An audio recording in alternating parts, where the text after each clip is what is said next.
believe in something, the how to do it develops. And it's so subtle. Not everyone really appreciates the power that your thoughts have over what happens.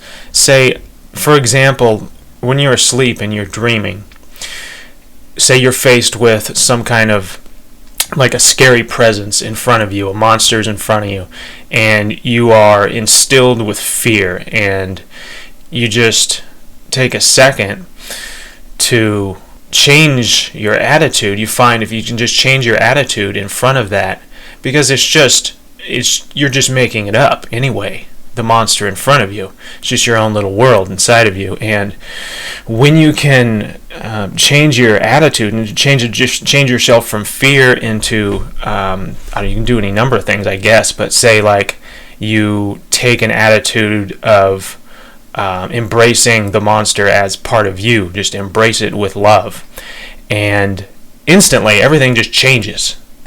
The whole dream environment changes in response to that one thought that you had, or the whole feeling of the dream changes from that point on. You don't feel the fear anymore. Even just the thought that you don't have to be afraid, it totally changes you. It doesn't take any time. It's instant. So that's just while you're dreaming, but when you think about that, if your whole inner environment can transform so quickly and easily while you're dreaming, it gives you an idea of the power of your own thought while you're awake over the way your brain works and your inner environment while you're awake.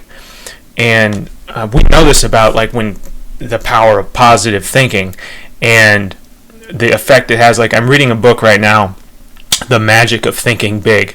Kind of old book. It was in the 50s or 60s sometime. But a great book, really a classic. It's check it out. It's on Amazon.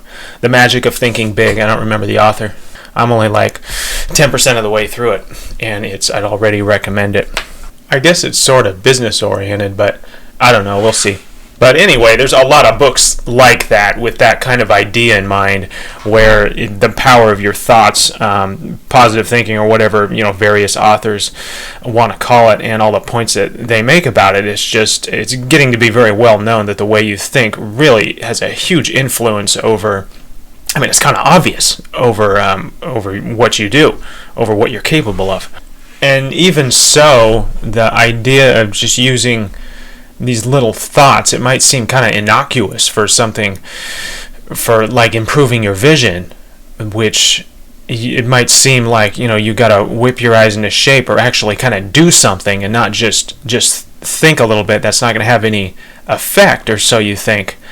Or you can also work on things to relax your eyes, like a lot of the some of the classic Bates method stuff, and that's good as a preliminary step. That's one thing that does help.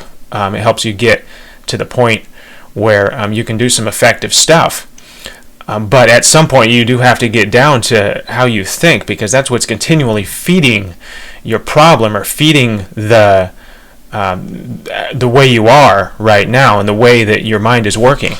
Your thoughts, your thoughts represent your beliefs, and you've got certain beliefs, and if they are in conflict with what you actually want to do, then you're not going to get anywhere. You feed your subconscious mind with your thoughts, and you've got to have it on your side by feeding it those thoughts that you want, because it is so powerful and it really determines what's going to happen. So anyway, thanks for listening, and please leave me your comments below.